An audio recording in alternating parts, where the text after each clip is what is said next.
네, 매주 금요일에는 양김 시대로 만납니다. 김종대 전 정의당 의원 그리고 김용남 전 개혁신당 정책위 의장 두 분 오셨습니다. 어서 오십시오. 네, 안녕하세요. 네. 자, 한 주가 흘러 갔습니다. 요새도 많이 바쁘시죠? 아니 바쁜 것보다도 요새는 네. 일이 너무 많아요. 국회가 너무 정신이 없던데. 그러니까. 난생 처음 보는 장면들이 너무 연이어서 아니, 막 의원님들이 터지니까. 현역으로 계실 때도 이렇게 바빴어요? 아니 바쁜 게 문제가 아니라 이렇게 해괴하고 황당하고 이런 모습은 아니었죠. 그러니까 오늘 이 정도. 원래 예정대로라면 그러니까. 10시에 개원식을 해야 되거든요. 아니 취소해버렸어요. 22대 국회는 개원 전부터 이미 거의 지쳐 있다고 해도 과언이 아닌 국회인데 희한한데 옛날 같으면 개원식 할 때까지는 보좌관 뽑고 지역 사무실 알아보고 뭐 명사 초청 강의도 좀 듣고 이러면서 힘을 비축해서 의정 활동을 어떻게 잘하냐. 뭐 주로 이런 정비 기간이 많은데 네.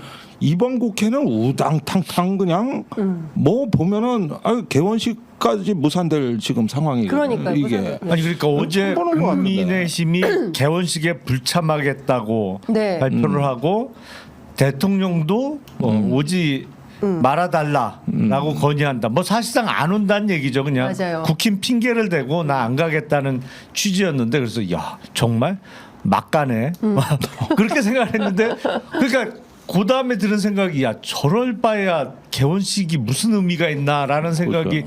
들었는데 바로 연기 발표가 나더라고요. 근데 연기인데 네. 날짜를 정하지 못한 연기이기 때문에 네. 언제 할 수 있을지 의문이고 그러다 보니까 이거 22대 국회는 아예 개원식이 없이 개문발차해서 그냥 쭉 가는 국회가 되는 거 아닌가 이런 생각도 들어요. 그렇군요. 아니 그러니까 뭐 입학식도 없이 다음날 첫날부터 뭐 철야 저 그러니까. 뭐냐 시험부터 보고 뭐 이런 해괴망측한 그러니까요. 상황이 예. 돼버렸는데 저는 대한민국이 이러다 실패 국가가 되는 게 아닌가 하는 아이고야. 불안감을 좀 가져요.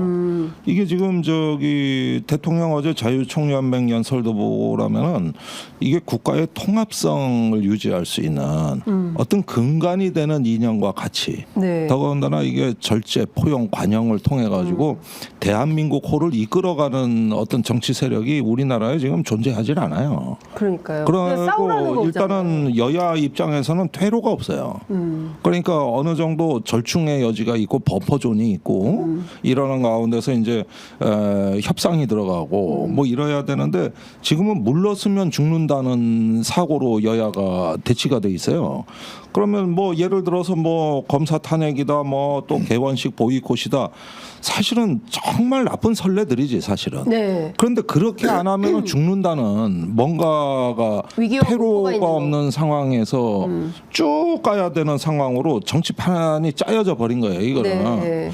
나는 이러다 보면은 어떤 대한민국이 실패 국가가 되는 게 아닌가 하는 불안감도 좀 들어요. 아유, 걱정이네요. 근데 그 뭐 다들 아시는 것처럼 필리버스터 24시간 네. 했고 국회 본회의장에서 왜 24시간만 하냐, 72시간까지 할 수 있는 거 아니냐, 더 시간 달라라고 요구를 했는데 어찌됐든 민주당의 강제 그 토론 종결 요구를 받아들여서 국회의장이 종결시키고 전체 189 찬성, 반대 한 표로 최혜병 특검법이 통과가 됐습니다.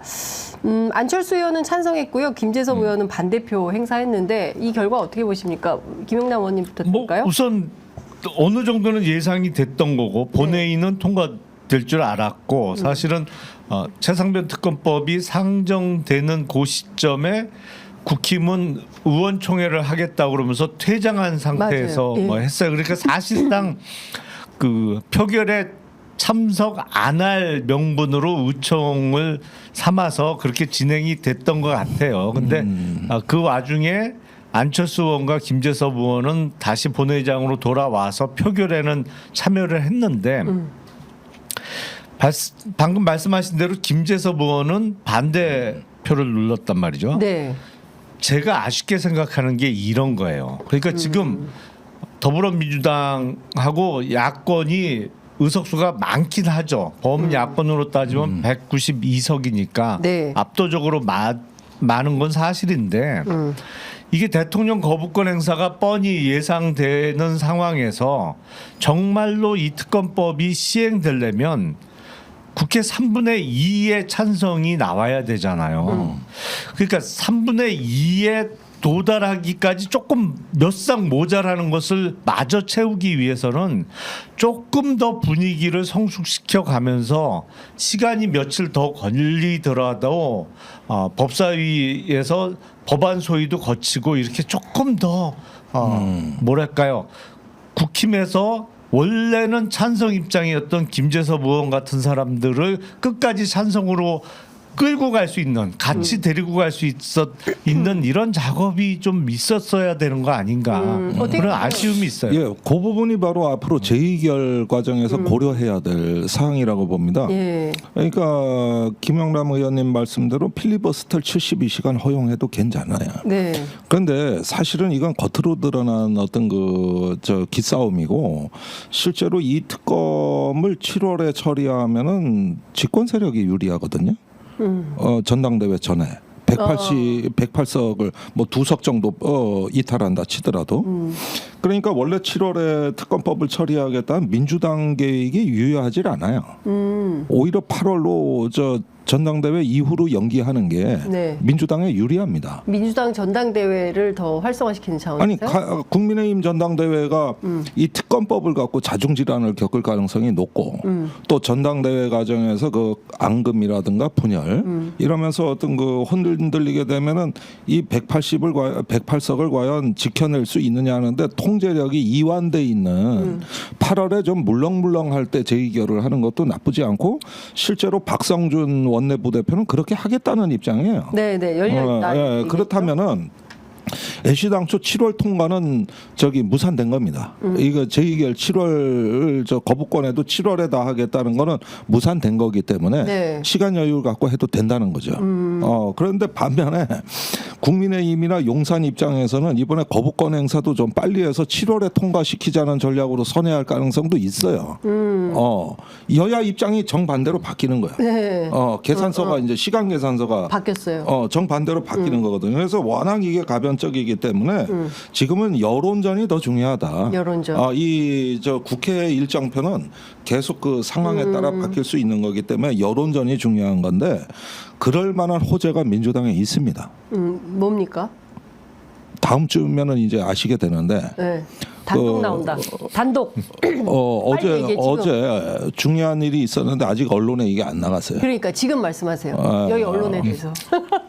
공익 제보가 공수처에 들어왔습니다. 공익 제보가 공수처에 들어왔어요. 예. 어떤 공익 제보요? 도이치모터스 도이치모터스 관련해서. 이종호 씨 아니 그러니까 그 단톡방? 얘기는 제보자가 직접 밝힐 겁니다. 언제요? 기자회견 다음 주면은 뭐 다음 주에 기자회견 나올 합니까? 거예요. 예. 그 얘기 좀 조금 아니 그러니까 더 들어가도 되나? 무슨 얘기냐면은 자, 나는 늦추는 게 좋다고 보는 근거 제시를 하는 건데, 이 최해병 특검이 지금 대통령을 수사하냐 마냐에 대한 걸로 사실은 극단적으로 대립돼 있는 거 아닙니까? 네. 그런데 이 사건의 성격이 네. 대통령에서 대통령 부부로 바뀐다고요.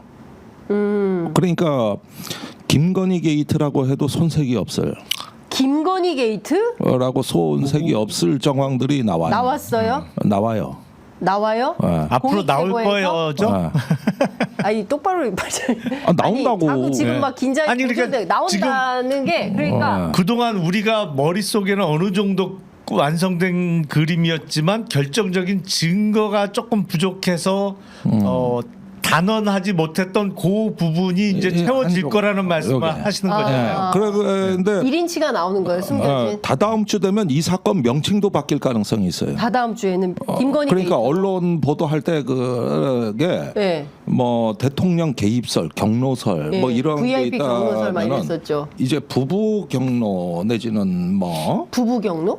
네. 그러니까 김건희 게이트라는 말이 기자로서는 이게 딱 꽂히는데 아니 그런 단어가 이제 기사에 등장할 가능성 또는 이제 야권에서 나올 가능성이 있어요. 예. 이게 중요한 거는 이 단톡방에 김규현 변호사가 포함돼 있는 것으로 추정된다라고 해서 권성동 의원이 기자회견을 했잖아요. 그 기자회견에 대한 응답입니다. 그 기자회견이 있었기 때문에 네. 그렇다면 밝히마. 아, 그렇다면 밝혀줌. 뭐 이런 어떤 그 흐름이 바로 이제 어제 있었던 거고. 그러면 김규현 네. 변호사가 공익 제보를 한 거예요? 그건 내가 말 안 합니다. 네. 뭐 그건 내가 다다음 시간에 다다음 시간에. 다음 시간도 아니고 다다음 시간인데 이거는 네. 쭉 정리를 해드려야 되는데 네. 그 그 카톡 그거 단체방 그 골프 나왔을 때 네. 제가 TV도 나가고 이렇게 하면 보수 패널들이 골프 치려고 하다 안 친 거 그게 뭐가 대단하다고 언론이 소설 쓰고 야당이 소설 쓰고 그래서 이게 소설이라는 거 장담하실 수 있어요? 자, 첫째 그 카톡방에 있는 멤버들이 지금 입장을 안 내고 있는데 왜 당신이 변호하냐? 네. 지금 이종호 그 대표 입장 안 나왔잖아요. 예. 왜 안 냈을까? 예. 아니 더 있다니까. 참 내가 더 있다고. 진짜 더 있다니까. 아니, 그러니까 카톡의 내용이 더 있다는 거예요? 카톡 아니, 말고 카톡 말고 뭐가 더 있어요? 하나만. 딱 하나만. 물었어. 장윤선 또 물었다. 물었다. 딱 하나만. 두 개도 아니고 딱 한 개만. 뭐 오디오 같은 거. 오디오? 오디오가 뭐 육성이 있네 그러면. 아, 녹취 파일? 녹취 파일이 있네. 아니 제보자가 직접 밝힌대잖아.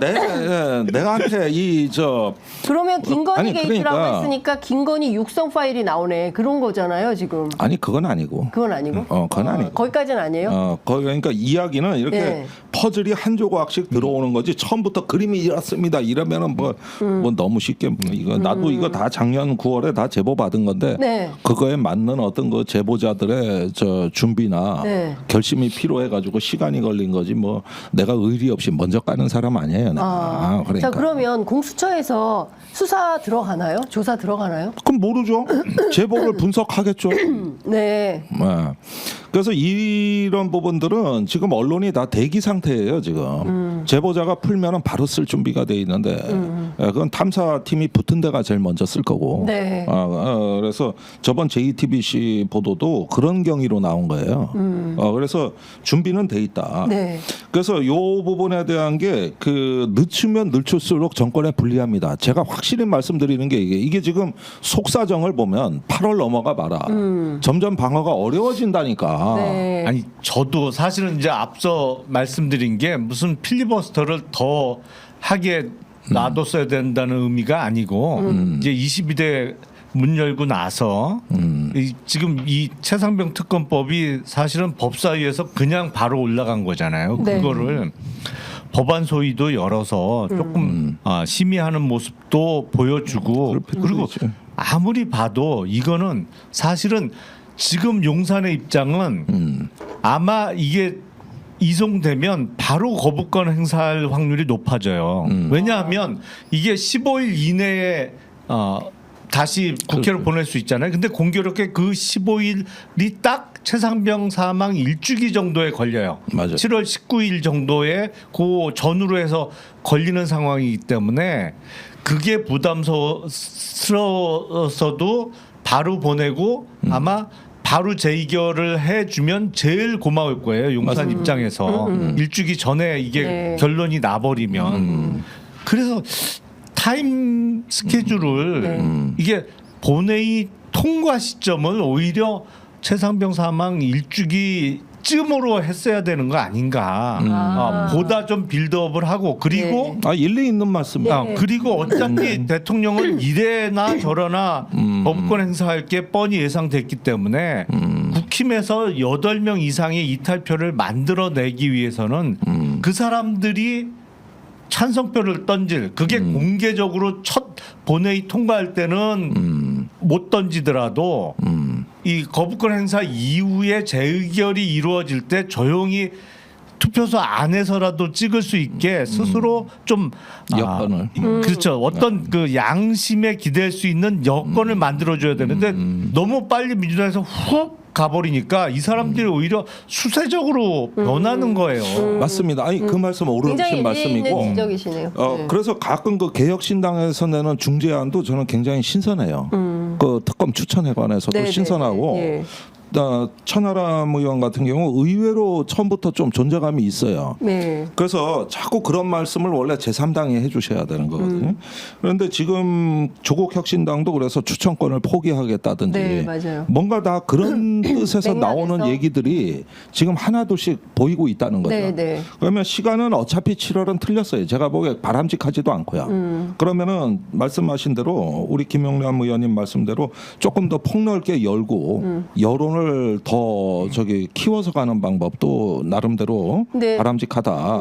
근데 이런 판단은 어떻게 보십니까? 예컨대 7월 23일 날 전당대회에서 어떤 사람이 당대표가 되느냐에 따라서 노선이 갈리는 거잖아요. 예컨대 이제 한동훈 위원장이 당대표가 된다면 특검법 받자 뭐 이렇게 갈 수 있고 본인이 내는 특검법으로 받아야 된다라고 주장을 하면 뭐 수용 가능성이 있어 보이는데 예컨대 원희룡 후보나 나경원 후보의 경우에는 결사적으로 반대하지 않겠습니까? 이 108명의 대우가 흔들릴 가능성이 있을까요?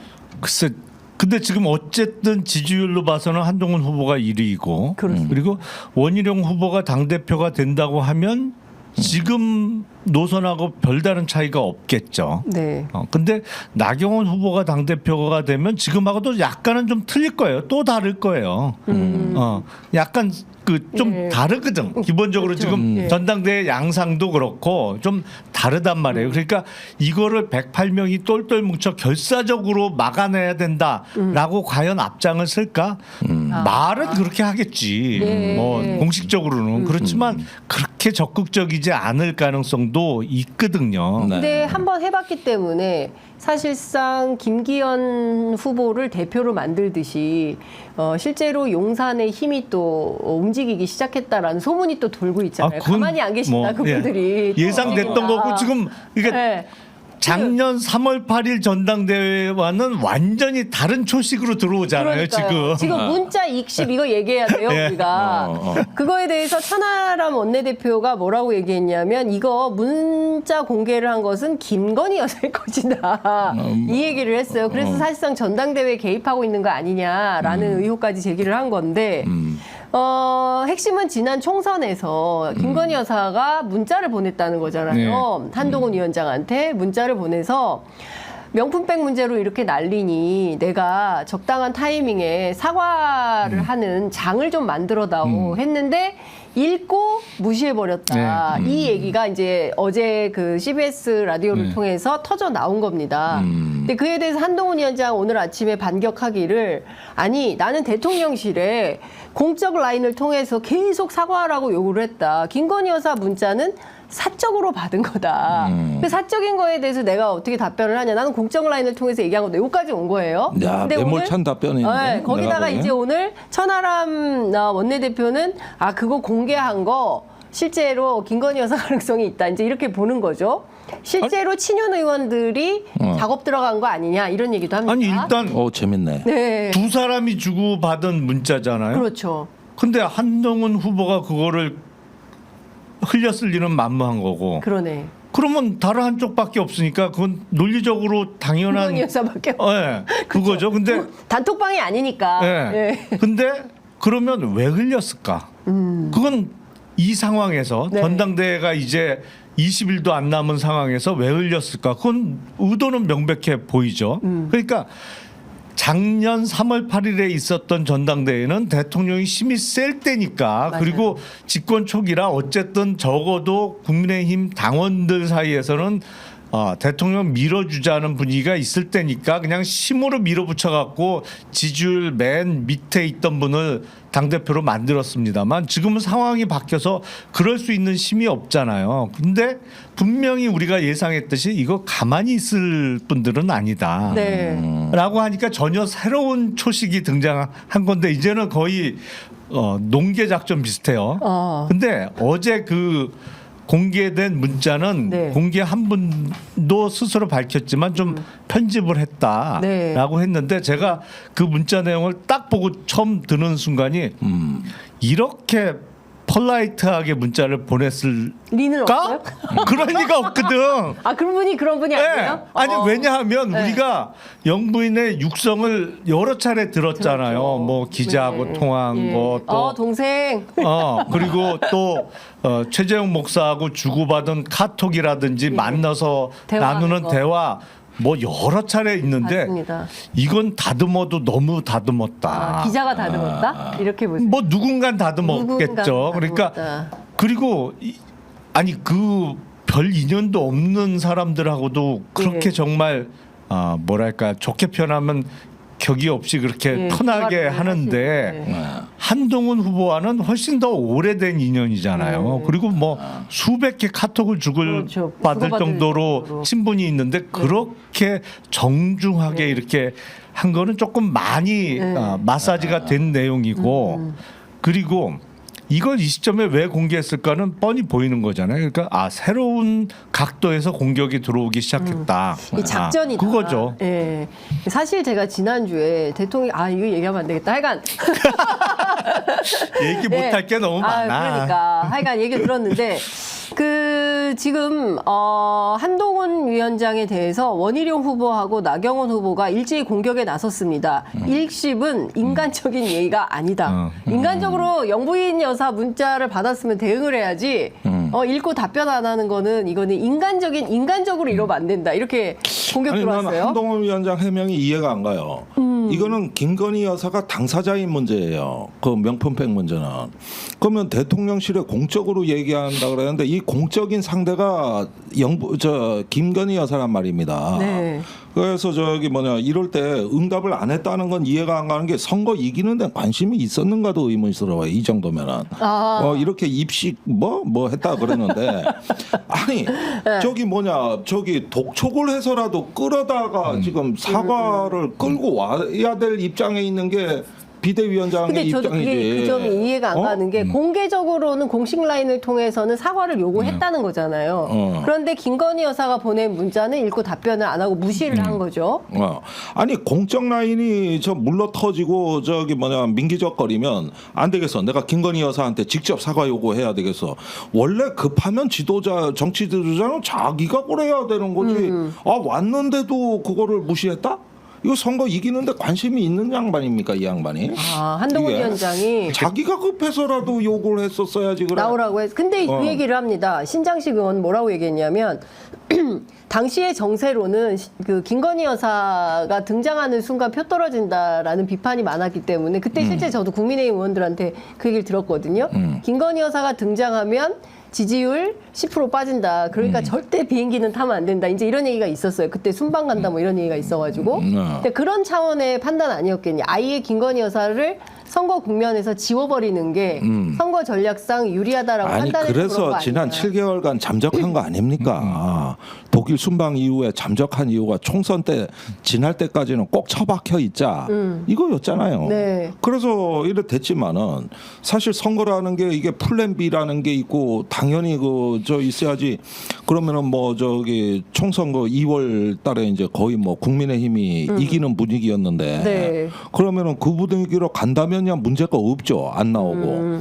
그런데 막판으로 가는데 런종섭 터지고 뭐 하고 막 그러는데 그러면 아무 대책도 못 써보고 지면 그것처럼 무능한 장수가 어디 있습니까? 한동훈 위원장이 근데 이 선거를 문자가 온 시기가 언제예요? 이걸 그러니까 봐야 될까? 6개월. 금년 1월이라는 1월. 거예요. 그래서 네. 사실은 그 가능성이 있어 보여요. 왜냐하면 금년 1월만 해도 국힘이 총선 분위기가 좋다고 판단할 수 있는 상황이었거든요. 그렇죠. 여론조사에 2월까지는 네. 그렇죠. 그렇기 때문에 네. 오히려 이거 총선 이길 것 같은데 총선 이기면 그 공이 다 내게 돌아와야 되는데 이거를 나눠 가질 이유가 있냐 내가? 한동훈 위원장 입장에서 네. 그렇게 판단했을 수도 있을 것 같고 왜냐하면 원래는 상식적으로는 문자를 받았으면 답장을 어떤 내용이라도 보내는 게 맞죠. 그렇죠. 그리고 이게 중요한 문제이기 때문에 네. 그런데 안 보낸 거는 저도 무슨 생각에서 안 보냈을까 궁금하긴 하는데 이 문자가 온 게 1월이기 때문에 시기적으로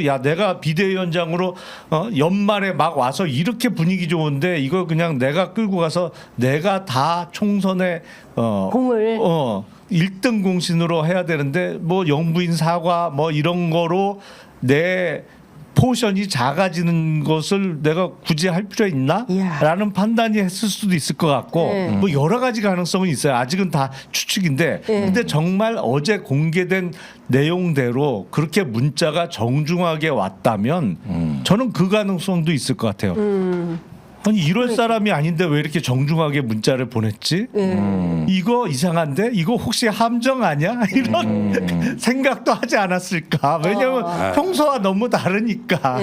그러니까. 아니 그런데 집권 세력 내 신뢰 수준이 그 정도라면 내가 보기에는 총선의 어떤 패배 길로 사실상 가고 있었다. 그러니까 깨졌잖아요. 그러니까 가고 있다고 보는데. 그러니까 서로 공모가 이게 내가 그때 적기에 나와가지고 명품백 사과에서 국민의힘이 이긴 거야라고 하는 공로를 나눠 가질 것을 싫어하지 않았을까라는 생각을 해보는 것이죠. 근데 이걸 공개한 분이 CBS 김기환 논설실장이네. 네. 그런데 이분이 재밌는 소식을 많이 갖고 있어요. 네. 예, 제가 이분한테 더 재밌는 얘기도 몇 건이 들었어요? 그 중에 한 건도 있는데. 뭔데요? 저기 그 검사장 출신의 법조인하고 윤 대통령이 통화한 내용을 얘기하더라고. 그래서 그 최근에? 한 2달 됐어요. 예. 근데 그 검사장을 논설위원이 만난 거예요. 김 논설위원이 만났는데 윤 대통령 말이라고 전화하면서 내가 경로했다는데 녹취 파일이 있어? 경로했다는데 그런 거 없잖아. 뭐 이런 식의 얘기를 하더래요. 증거 있어 이런 거. 증거 있어? 야당이 뭐 그런다는데 네, 네. 야당이 그런 증거 있어? 네. 뭐 이런 얘기를 했다는 얘기도 내가 들어본 바가 있는데 네. 그런데 은근히 이분이 뭐 법조계 뭐 좀 네트워크가 좋은가 봐. 네. 근데 법조 아니고 이분 정치 어쨌든 하는데 그 여하튼 이제 중요한 거는 친윤계 쪽에서 흘렸을 가능성이 있지 그렇죠. 않겠냐. 그래서 사실상 이것은 작전이다. 이렇게 한동훈 캠프에서는 보고 있는 것 같고 중요한 포인트는 그래서 7월 23일 날 있을 전당대회에서 어대한 분위기는 이제 아닌 것 같아요. 그러면 과연 이게 흔들려서 이제 그 용산의 힘이 발동을 해서 지금 막 폭로전을 하고 있는 거니까 원희룡 장관이 당대표 될 가능성도 있지 않나요? 그 결국에는 네. 제가 그 전에도 말씀드렸습니다만 한동훈 후보를 향해서 배신자론을 제기하는 건 전혀 선거판을 흔들 수 있는 이슈는 안 되는 것이고 한동훈 후보에 대한 도덕적인 공격이나 아니면 다른 법적 문제를 제기하면서 그래서 한동훈으로는 안 된다. 네. 다음 대선에 결국엔 그 공격이 가장 유효한 공격이 될 거라고 하는데 네, 네. 이거는 이제 일종의 도덕성에 대한 공격이 들어온 거예요. 훅 들어왔어요. 네. 예상치도 못했던 방법으로 이건 거의 랩도 훅이 그냥. 그러니까 이건 거의 영부인이 직접 몸을 던져서 공격을 한 거잖아요. 논계 작전이에요? 아니 둘 사이에 주고받은 문자가 공개가 됐는데 그럼 누가 흘렸겠어요 이게. 그러니까. 두 사람 중에 한 명인데. 아니 근데 이렇게 대놓고 전당대회에 영부인이 개입한 적이 있었어요.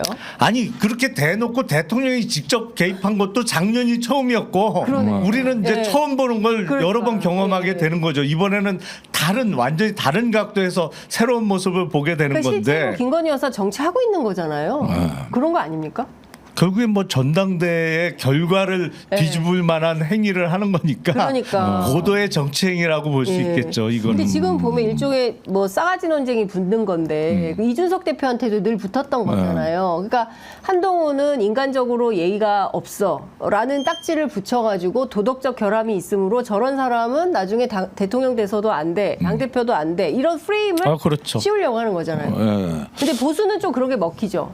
이게 아무래도- 특히 영남에서 먹힐 것 같아요. 영남. 네. 영남 쪽에 있는 분들은 네. 아무래도 예. 예의나 아니면 예. 특히 인간 관계에 있어서 어떤 도리 같은 걸 중시하고 뭐 특히 그런 거를 중시하는 계층에서는 이게 먹힐 수 있는 소재 같아요. 근데 네. 야 누가 될까 진짜 궁금해요. 이게 정말 아무도 예상 못했던 새로운 변수. 방식의 그러니까. 공격이에요. 그래서 예. 결과는 좀 지켜봐야겠습니다만, 야 이거 보니까 이제는 진짜 못할 게 없구나 이런 생각은 들어요. 이제는 완전히 뭐 직접 몸을 던져서라도 공격을 하는구나. 아니 내조 정도만 하겠다고 하셨잖아요. 기자회견을 통해서. 아니 야, 그런데 근데 이렇게까지 전면 등장 아닙니까? 아니 이건 뭐 예를 들어서 그 스픽스의 정계환 대표 같은 네. 경우는 이거 확인된 사실이라 그러면서 언론에서 깠는데 나는 그 저 양반 간도 크다 하는데 확인된 얘기라고 주장을 하니까 어떤 건데요? 그 지난번에 법사위 입법 청문회가 있었지 않습니까? 네. 최혜병 그 직후에였대요. 김건희 여사가 홍철호 정무수석을 불렀대. 그래가지고 아직 국회에서 저 특검 저렇게 계속 뭐 한다는데 왜 안 맞고 뭐 하시냐. 이게 사실로 확인된 팩트예요? 본인은 그렇게 얘기해요. 근데 그런데- 제가 보기에는 그 대통령실에서 확인해주지 않기 때문에 사실로 확인은 안 된 겁니다. 근데 그랬는데 그분의 주장인 거죠? 그 어차피 저기 고소도 못해요. 홍철호 정무수석이 나와가지고 직원들한테 대래 화를 냈다는 거 아니야. 아니 왜 저기 국회에서 하는 특검을 나보고 그러냐. 이러면서 씩씩거려가지고 알려졌다는 거거든요. 네. 그래가지고 뭐 그랬다는 얘기도 있고. 네. 확인해서 대통령실 출입 기자들이 기사 좀 써주십시오. 이런 기사, 이런 글쎄. 얘기가 나오면 확인해서. 그나 방송 중에 그 얘기 듣고 깜짝 놀랐는데 네. 2번을 반복하더라고. 어쨌든 뭐 저희 입장에서는 아직 사실로 확인된 것은 아니니까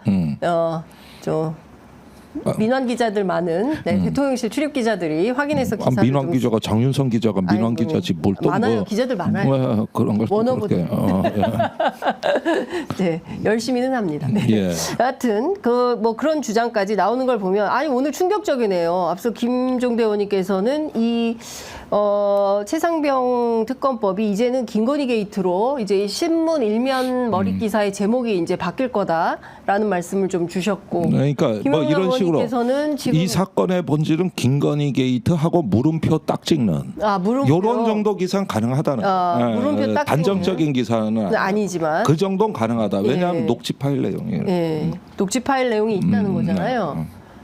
녹음 파일은 아니고 녹음을 청취해서 푸는 게 녹취인데. 너무 자세한 얘기는 내가 다다음 시간에 할 예정이기 때문에 여기서 자세하게 묻지 예. 않아 주셨으면 감사합니다. 알겠습니다. 근데 자꾸 흥미 유발을 하셔가지고 궁금하잖아요. 시청자들이 얼마나 궁금하시겠습니까? 아니 다 이건 제가 대신 물어드리는 겁니다. 담당 주체가 따로 있기 때문에 예. 제가 주제 넘게 더 이상 얘기하는 건 적절치 않은. 알겠습니다. 내가 어째 청문회 증인 같다. 저희도 취재를 더 해보도록 하겠습니다. 네, 여하튼 대단히 충격적인 상황입니다. 영부인이 직접 나서서 이런 얘기를 공개를 하고 그리고 그걸 받아서 지금 대서특필이 되고 있고 사실상 여당의 전당대회에 김건희 여사가 전면 등장을 한 셈인데 이거를 84만 되는 국민의힘 당원들이 어떻게 이해하고 어떻게 실제 투표에 나설지 지켜봐야 될 것 같다라는 생각이 좀 드네요. 또 원희룡 그 후보가 공격한 포인트도 그거예요. 이미 네. 한동훈은 신뢰를 깨버린 이제는 회복이 불가능하다 윤 대통령하고 완전히 뭐 어제 뭐 엄청 퍼대더라고. 네. 근데 어제 세게 공격이 저쪽에서 들어왔는데 네. 오늘 한동훈 후보 측의 해명은 제가 듣기에 약해요.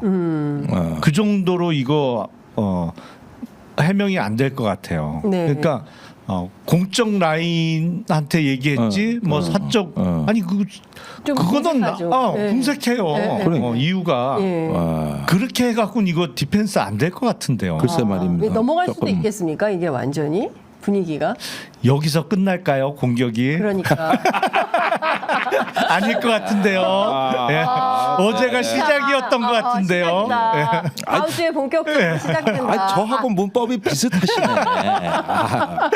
야, 이 점점 재밌어집니다. 예, 국민의힘 전당대회가 앞으로 어떤 고비를 맞게 될지 굉장히 궁금한데요. 아이고 어쨌든 하여튼 우리를 가리켜서 다이내믹 코리아라는 표현은 많이 썼는데 진짜 윤석열 정부 들어서는 다이너마이트 코리아가 맞아요. 다이너마이트. 와 언제 진짜 터질지 예상도 못했던 듣도 보지도 못했던 장면들을 계속 보게 되니까 예. 아니, 어디서 그것도- 다이너마이트가 그러니까. 터질지 모르겠어요. 그런데 제가 네. 불안하게 생각하는 대목은 진짜로 이 국가의 어떤 그 통합과 또 어떤 그 공화국의 그 정신을 유지해 나갈 수 있는 리더가 대한민국에 지금 존재하느냐가 진짜 전 불안해요. 이게 이 저 대통령 어제 말도 보면은 이게 뭐 국가를 또 저렇게 분열하고 갈갈이 찢어놓는 얘기를 하니 그래 앞으로 그러니까요. 이게 불안해. 나. 제가 어제 방송에서 저를 상대로 비슷한 표현을 한번 썼는데 아직도 그런 기대를 하는 김종대 의원님이 나쁜 사람이에요.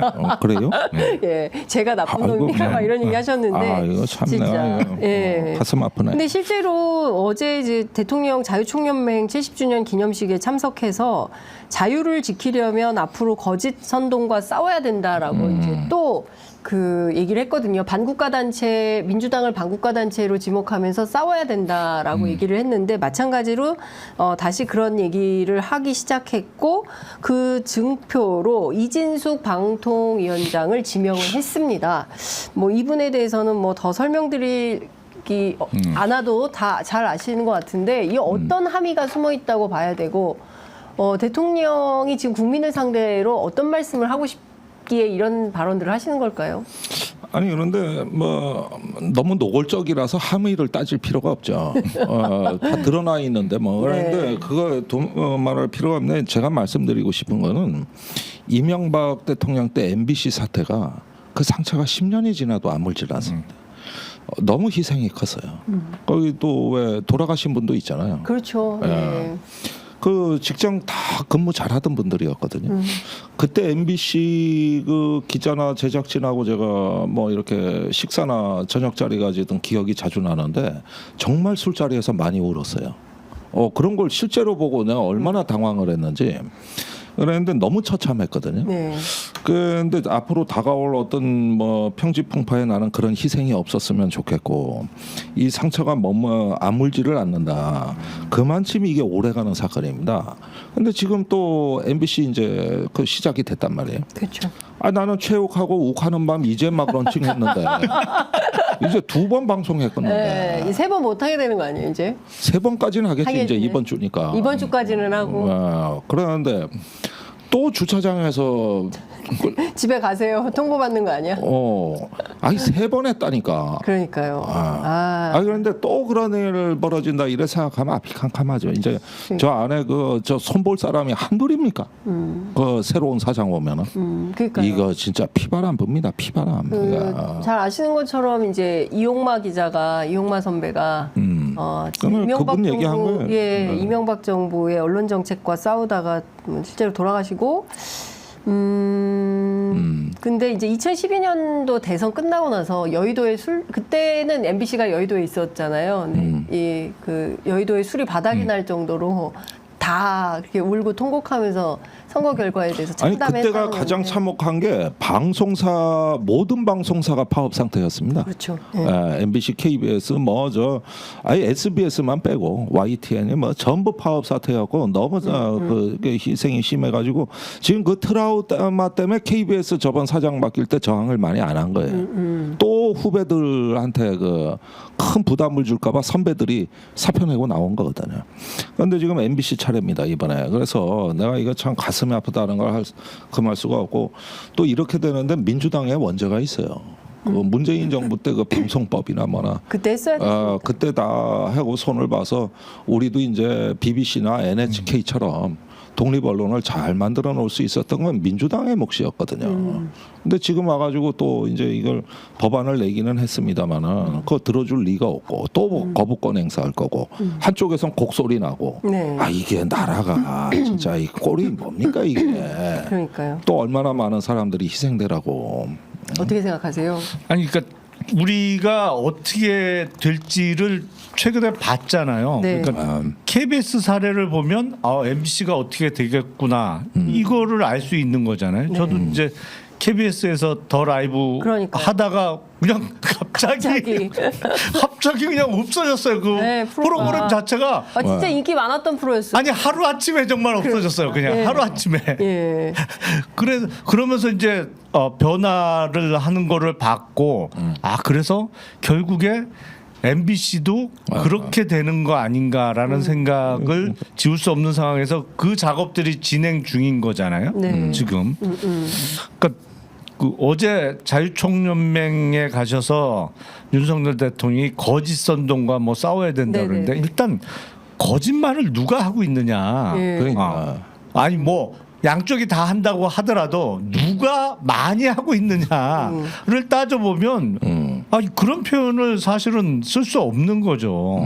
최상병 사건 관련해서도 누가 거짓말을 하고 있느냐. 뭐 그것뿐만 아니라 많죠 지금. 네. 그래서 이거는 적반하장이라는 생각을 거둘 수가 없고 그리고 참 특징적이에요. 이 정부 인사는 야. 저 사람만 아니면 돼. 그러면 꼭 그 사람이 돼. 야, 한 번의 예외도 없어요, 진짜. 아니 그런데 이번에 내가 필리버스터를 보면서 느낀 게 이 집권 세력의 실력을 좀 알 수 있을 것 같은데 난 주진우 그 전 법률비서관 의원이 돼가지고 하는 필리버스터 내용 일병 이병 어떻게 봐야 돼요? 일병 이병은 내가 상병 나는 뭐 군대에 대해서 모른다고 치자고. 네. 내가 그것까지 내가 아니 그러니까 본인이 군대 안 갔다 온 거를 너무 티를 냈죠. 그거는. 그냥 스스로 또 뭐 너무 아들도 티를 그렇다대? 팍팍 냈어. 그러니까 그 대통령의 그 의원인데 이게 내가 그 저기 그 방송 나가서 이렇게 보수 패널들하고 얘기할 때 이래 보면은 주로 하는 실수들이 보여요.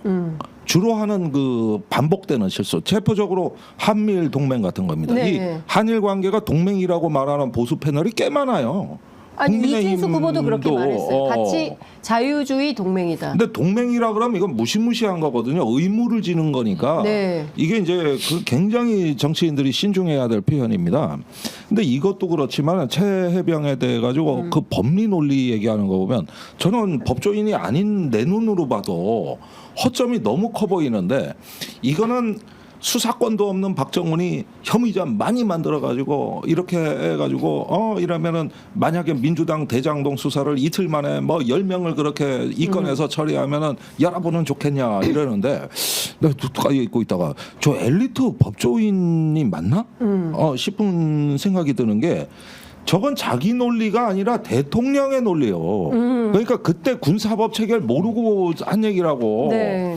그게 이시원 공직기강 비서관이 유재훈 법무관리관한테 10차례 대면 보고 받았다는 거거든요. 네. 그게 뭐냐면 이시원도 군사법 체계를 몰라. 그래가지고 그 법무관리관한테 그거 이해하고 과외 공부하고 또 군사법원법 앞으로 어떻게 하고 이런 거 하려고.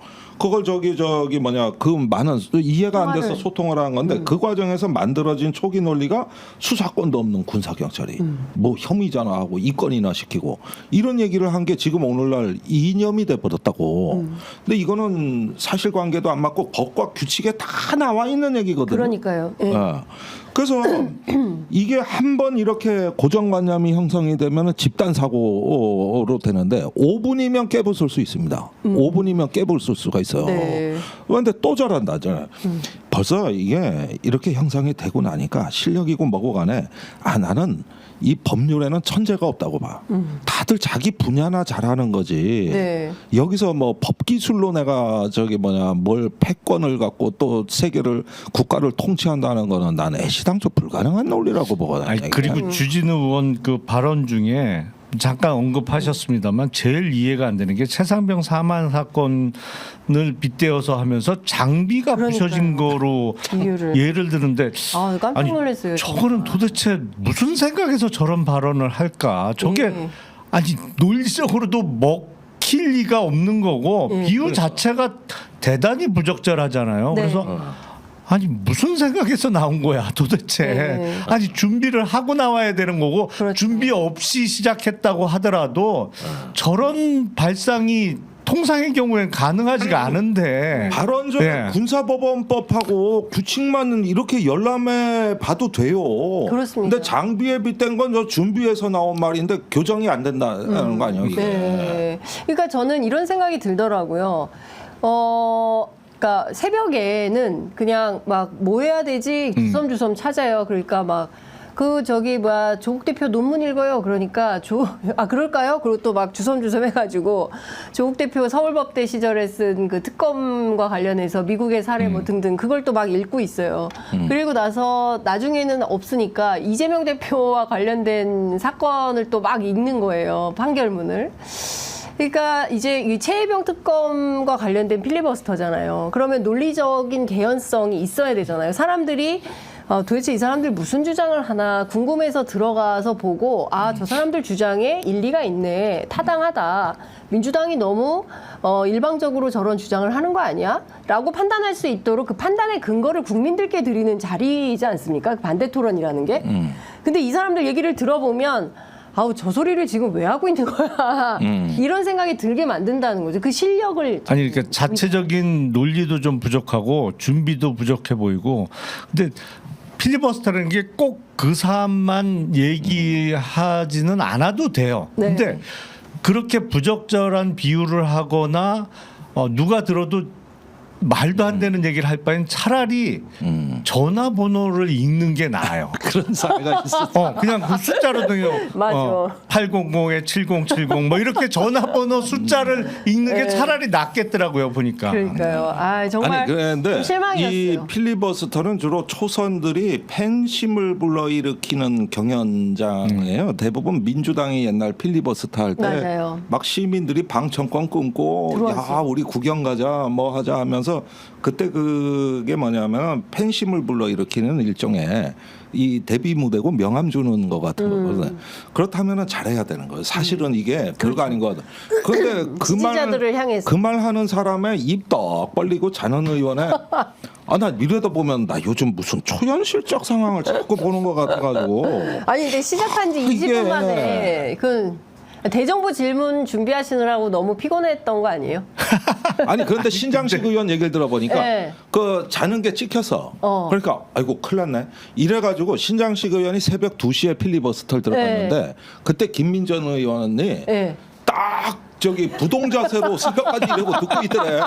어떻게든 만회해 보겠다고. 아니, 그래서 근데- 밥골 딱 샜대 그걸로. 근데 본인 그러니까 졸다가 걸려가지고 옆에 의원이 막 이러면서 이제 깨웠는데 그 깨자마자 자기 이름 검색을 한 거예요. 김민전 넣어가지고. 근데 그게 또 카메라에 잡혔어요. 그러니까 다양하게 참 망신인 거죠. 그래가지고 만회 좀 해보겠다고 또 그럴 때 피곤하면 밖에 나가면 소파도 있고 그렇죠. 어디 좀 가서 좀 네. 쉬다 와도 되는데 네. 새벽에 한 번도 안 뜨고 이래 딱 보고 전부 경청을 새벽까지 했대. 또 아유. 최고위원 당선 확정되셨습니다. 그러니까요. 그분이 최고위원이잖아요. 그렇죠, 이제 예, 최고위원이죠. 국민의힘에. 자진 사퇴는 안 하실 거 아닙니까? 아이고, 이것 절대 안할 때문에. 것 같은데요. 예. 그러니까 참 스스로 우스워지고 있다라는 생각이 좀 듭니다. 그러니까 좀 정치가 국민들이 보기에도 좀 반듯하고 저 사람 정말 품격 있는 보수의 정치를 하고 있구나. 좀 이렇게 공감이 근데 되고 좀 동요가 돼야 이게 되는데 지금쯤 초선들이 그런 생각들 많이 할 것 같은데 자기는 이 국회가 아고라 광장인 줄 알고 왔는데 막상 와 보니까 도서견 투견장이요. 투견장. 투견장. 네. 그것도 도서견 불독. 막 뭐 여러 가지. 예. 보니까 이건 뭐 피를 철철 흘리는 판이요. 무서워. 그러니까 이게 이상과 현실의 차이입니다. 예. 원래 거기가 그 하나의 그 아무리 정쟁을 하더라도 개원식 할 때까지는 그 기본 품격이라는 게 있고 선서라는 절차가 있는 거고 네. 이러는데 이것까지 망가지고 집 뭉개졌다? 이게 무슨 시정 잡배판이지 이게 무슨 뭐 여기가 무슨 어떤 거 그리고 협치의 공간이나 그 버퍼존이 하나도 안 보여요 지금. 네. 그러니까 각 당이 진짜 물러서거나 옆으로 삐딱하면은 자기가 죽는다는 생각이 꽉 차 있는 거예요 지금. 그 판에 초선들 들어와가지고 뭔 생각하겠어요 지금. 네. 어. 자, 오늘 갤럽 여론조사 발표 있는 날인데요. 윤석열 대통령에 대한 직무수행 평가가 1% 상승했습니다. 잘하고 있다 26, 잘못하고 있다 64. 지역별로 좀 집중해서 봐야 될 곳은 대구 경북인 것 같습니다. 대구 경북 잘하고 있다 33, 잘못하고 있다 59. 부산 경남도 잘하고 있다 36, 잘못하고 있다 55. 어떻게 보세요? 부산 경남하고 TK가 역전된 거는 조금 네. 놀랍네요. 네. 뭐 다른 지역은 뭐 근데 대체로 다 그런데요. 그래도 대구 경북이 이게 편차가 좀 많이 이제 간극이 많이 벌어지는 것 같습니다. 네. 그 연령별 통계도 좀 소개해 주시죠. 예, 연령대별로는 18세에서 29세가 잘하고 있다 7, 못하고 있다 75, 30대는 잘하고 있다 22, 잘못하고 있다 68, 40대는 잘하고 있다 14, 잘못하고 있다 73, 79입니다. 50대는 잘하고 있다 22, 잘못하고 있다 73, 60대는 잘하고 있다 39, 잘못하고 있다 51, 70대 이상만 잘하고 있다 58, 잘못하고 있다 32. 참 뭐 보니까 전반적으로 뭐 그냥 참혹한데 이제 완전히 갇혀버렸어요. 이제 대구 경북까지라고 뭐 부산 경남까지라면은 못 빠져나올 이제 하나의 박스 갇혀버렸어요. 그러니까 25%에서 왔다 갔다 하는 정도의 지지율이 이제 고착화되고 네. 있는 상황인데 네. 여기서 뭔가 큰 변화가 생기려면 뭔가 큰 이벤트가 하나 또 있어야 되겠죠. 뭐 그러니까 석유가 이거 나오겠죠. 하나만 뭐. 보여드릴게요. 보수 진영에서 팽팽합니다. 잘하고 있다 45, 잘못하고 있다 45. 똑같이 나왔습니다. 중도는 잘하고 있다 17, 잘못하고 있다 75. 진보는 잘하고 있다 7, 잘못하고 있다 88. 이렇게 되어 있습니다. 그러니까 정치 성향별로 보수적인 분들도 이거 반반인 거예요. 그렇죠. 예. 예. 사실은 뭐 국민의힘 강세 지역에서도 윤석열 대통령에 대한 기대를 접은 분들이 워낙 많기 때문에 네. 뭐 저거는 어느 정도는 다 예상이 됐던 결과인데 선거는 이게 사실은 중도층 표심을 누가 잡느냐가 결국에는 그 당선과 낙선을 결정하는 거잖아요. 그렇습니다. 뭐 전체적으로 판을 보면 어느 쪽이 이기느냐는 중도층 표심이 어느 쪽으로 쏠리느냐인데 예.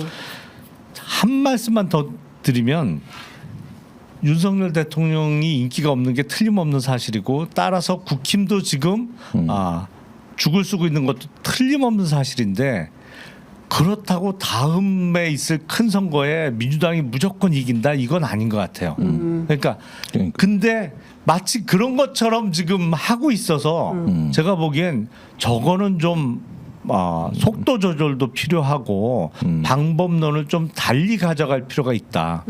결국엔. 네. 그리고 총선 전에 우리가 많이 했던 얘기가 뭐예요? 이 상태로 남은 3년 이게 참 생각하면 깝깝하다는 네. 건데 그렇다면 정말로 그 목표를 향해서 가야지 당 내에서 서로 뽐낼 일은 아니다. 네. 저는 그런 생각이 들어요. 그러니까 새로운 비전을 위해서 임기 단축 개헌 같은 거를 대통령이 안 받을 수 없는 상황을 정치권 안에서 협력해서 만들어야 이 상황을 좀 빨리 조기 종식 시킬 수 있는 가능성이 높아지는 거지. 국회 안에서 여야가 계속 싸우면서 대립하는 구도로 가면 이게 되는 것도 없고 안 되는 것도 없는 지리한 가운데 3년은 가는 거다. 이제 이렇게 볼 수 그렇죠. 그러니까 그리고 정치 혐오만 더 커진단 말이죠. 커지는 상황. 아니 그게 이제 그 김영남 의원님께서 말씀하신 바와 같이 네. 정치의 정석입니다. 정석인데 네. 근데 조금 달라진 건 뭐냐면 이번 총선을 통해 가지고 중간지대가 거의 사라졌다는 거. 그러니까 그 언론학에는 베이지안이라는 용어가 있습니다. 그러니까 뉴스를 다 보고 상반된 논조를 보고 판단하는 소비자. 이걸 베이지안이라 그러는데 유럽이 지금 14에서 15%라면 한국이 지금 5%에서 또 낮아지고 있거든요. 네. 그러니까 여론 지형 자체가 이제 완충지대 소멸 이게 이제 지난 총선 때 그 나온 어떤 현상이고 그러다 보니까 각 당의 이제 다수파를 형성하는 중심 그룹의 결집도 경쟁이 됐지 어떤 그 이렇게 스윙 보터들의 쟁탈전의 그 양상이 아닌 그게 돼버렸다고요. 네. 그러니까 이 교훈대로 지금 국회가 흘러가고 있는 거라고요. 지금 국회가 흘러가는 게 이렇게 해야 네. 사실은 그 저기 뭐냐 일단은 힘으로 밀어붙여 가지고 어느 정도 성과를 내놓지 않으면은 지지해준 유권자를 만족시킬 수 없다는 이런 어떤 그 관념이 형성이 됐고 이게 지금 대세가 돼 버렸어요. 그러니까 여기서 일단 진짜 장기적 관점에서 이기는 길이 뭐냐 이런 부분들을 지금 고려할 수 있는 그 영역 정치 영역이 지금 거의 없어진 거죠. 사실은 이게 없어진 거죠. 예, 지금 뭐 방금 전에 국회로부터 알림 문자가 하나 왔는데요. 7월 8일, 9일로 예정된 교섭단체 대표 연설은 안 하기로 했습니다.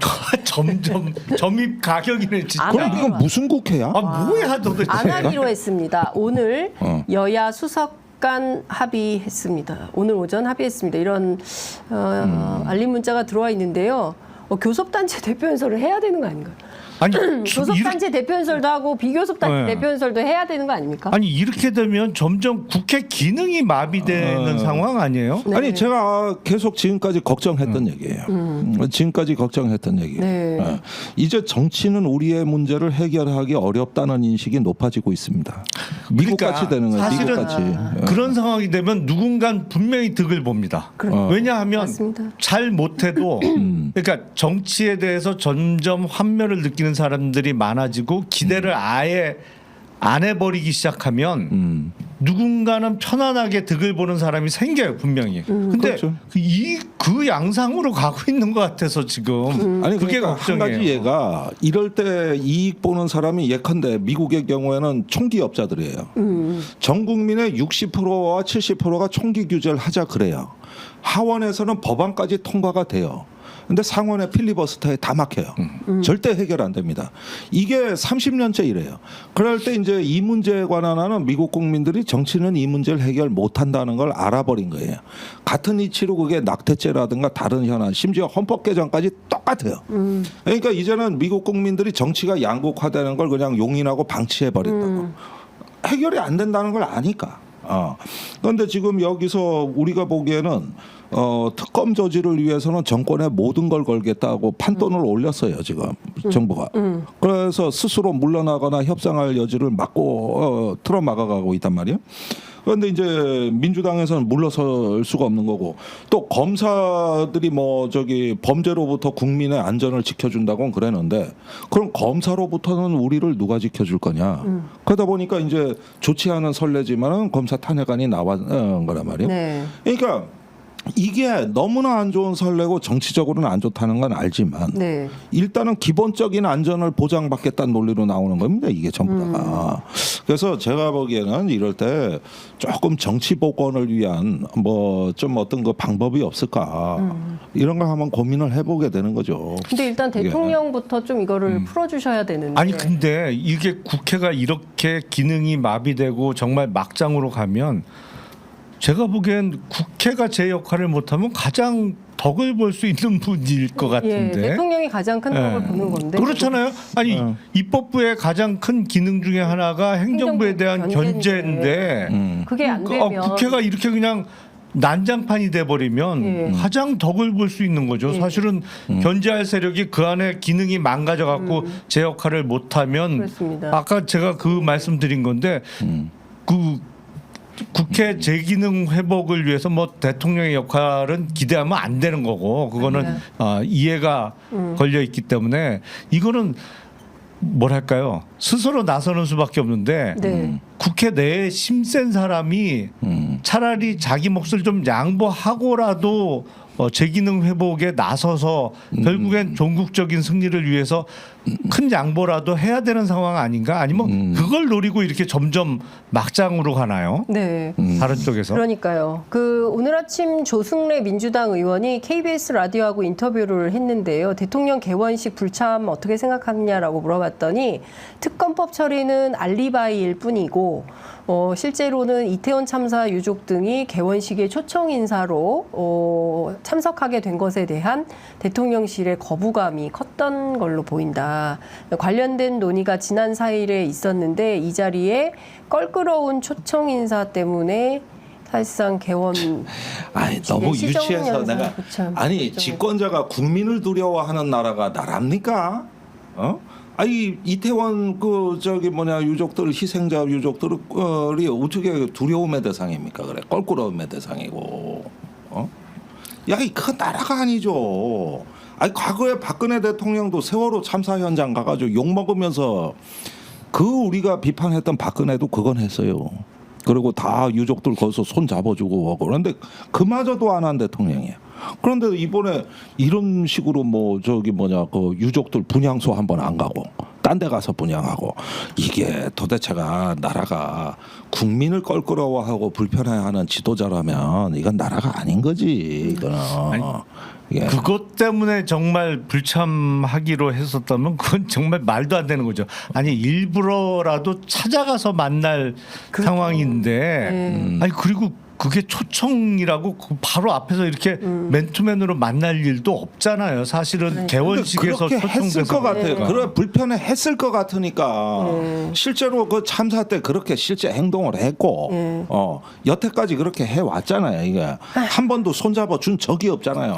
아 근데 진짜 이게. 22대 국회는 항상 의외네요. 아, 이건 매일 국회도 매일 아니에요. 그건 그리고 매일 깜짝 놀랄 저기 뭐냐 수가 나와요. 안 그 하기로 이태원 했다. 참사에 대해서 최근에 대통령이 음모론을 제기했다는 게 때마침 그러니까. 김진표 김진표 의장 의장. 회고록에 나왔고 잊어버릴만 했는데 이진숙 방통위원장 그 과거 후보자. SNS에도 또 나온 거예요 지금. 맞아요. 그게 나왔 KBS, MBC가 인파 모이게 했다고. 2, 3일 전부터 거기 그냥 사람들 모이게 해가지고 유도된 사건 아니냐. 좌파 언론이 같은 유도한 얘기입니다. 사건이다. 똑같은 얘기예요. 다 그거 유튜버에서 한 거 같이 본 거예요. 그러니까 이러면은 모여서 같이 보라? 저기 뭐냐 그 이럴 때 유족들이 와 있으면 야 분명히 항의 안 들어오겠냐? 항의가 없어도 지레 자기가 먼저 재발이 저리는 사람들이에요. 이 사람들이. 어? 이태원 참사 유족이라든지 최혜병 유족이라든지 개원식에 다양한 분들을 초청하는데 아마도 대통령실에서 상당히 큰 거부감을 가졌던 것 같고 국회를 무시하면서 개원식의 노쇼 방침을 세웠던 거 아니냐라는 입장이 나왔습니다.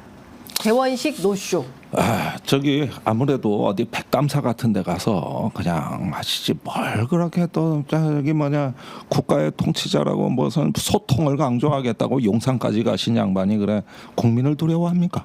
그러게요. 어? 아유, 처음에 진짜 그런 거 안 하겠다 그러시고. 그러니까 예. 이제 다 장마고 그냥 꿉꿉한데 더 꿉꿉한 소식만 전해드려서 너무 시청자 여러분들께 송구합니다. 그래도 오늘은 금요일이기 때문에 한 주를 마감하시면서 편안한 주말 맞이하시기를 바라면서 오늘 방송은 여기서 마무리하도록 하겠습니다. 두 분 말씀 잘 들었습니다. 감사합니다. 네, 감사합니다.